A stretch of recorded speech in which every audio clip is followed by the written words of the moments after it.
assez d'accord avec ce que vous dites. Je suis également d'accord avec vous, maître, sur le problème systémique, en fait, souvent des familles. Je pense aussi, et c'est pas très populaire ce que je vais dire, mais que l'éducation positive, la dite éducation positive, n'est pas que si positive, en fait. C'est-à-dire qu'à un moment donné... Ah, je vous aime, Nicolas Glière. Merci beaucoup.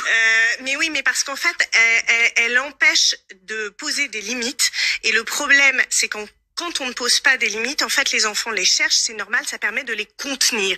Ils ont besoin d'être contenus pour se sentir en sécurité. S'il n'y a pas de limite, et c'est valable pour nous tous, en fait... C'est valable pour nous aussi, hein. Oui, France doit applaudir aussi, forcément.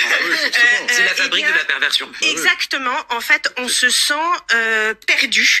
Et donc, on cherche les limites. Et je dirais presque que c'est un petit peu, même s'il y a évidemment probablement une problématique psychiatrique, peut-être derrière chez cet enfant, mais c'est aussi ce qui se passe quand elle dit aujourd'hui je suis folle, en fait qu'elle arrive en fait en panique comme ça, que ça arrive une première fois avec un couteau, que ça arrive une deuxième fois, à quel moment on pose une limite et on ne sait vraiment pas ok en fait. Est-ce que c'est l'idéologie dominante de l'éducation positive?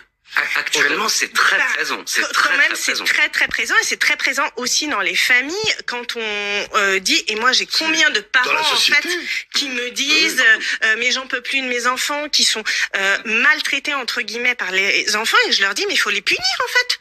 Enfin, je veux dire, faut leur dire, ça suffit, tu peux pas faire ça. Non, tout simplement non, mais au-delà de ça, en fait, c'est-à-dire que c'est pas qu'un non, c'est un non suivi d'un acte, pas forcément, évidemment, d'un acte physique, mais d'un acte, tu vas dans ta chambre, tu restes dans ta chambre, et tu ne pourras revenir, en fait, au sein de la famille, que si tu t'excuses, etc. En vertu de la punition proportionnelle.